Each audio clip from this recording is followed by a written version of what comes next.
It was a long, tiring evening.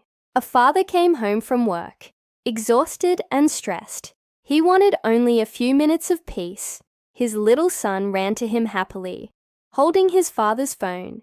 He wanted to look at the family photos inside. But suddenly, the phone slipped. It hit the floor hard. The screen cracked into pieces. The father's face turned red with anger. Without thinking, he shouted loudly, "Why can't you be careful? Do you know how expensive this is?" The boy's hands trembled. Tears filled his eyes. In a soft voice, he whispered, "I just wanted to see your pictures, Daddy." The room became silent. The father's heart sank. At that moment, he realized the truth. The phone could be repaired, but his angry words had already broken his child's heart.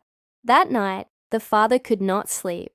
The next morning, he sat beside his son and said gently, "I'm sorry for shouting. Let's fix the phone together." From that day, he made a promise. Objects can be replaced. People cannot. Control anger before it controls you. Use gentle words, even when you are upset. Story number 2. In a small town, there was a bakery. Every morning, an old granny walked past it slowly. She never had enough money to buy bread, but she always stopped, closed her eyes, and smiled as she smelled the fresh loaves.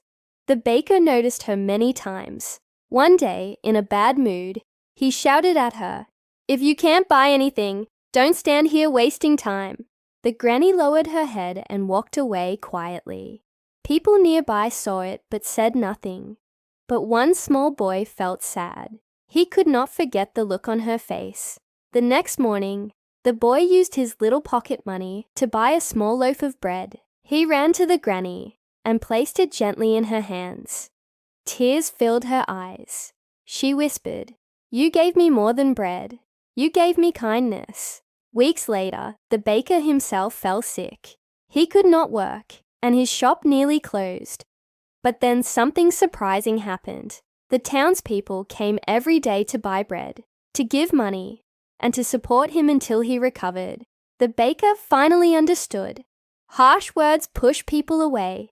Kindness always returns, often when we need it the most. Both stories teach us something powerful. In the first, we learn that anger can destroy, but calm words can heal. In the second, we learn that kindness may seem small, but it never disappears. It comes back when you least expect it. So remember, choose your words carefully, control your anger with gentle English, and never miss a chance to be kind, because your kindness might return to you one day as a blessing. Which story touched you more, the father and son, or the granny at the bread shop? Comment below and share your thoughts. And if this video inspired you, don't forget to like, share, and subscribe to 5 Second English for more stories that improve both your English and your life.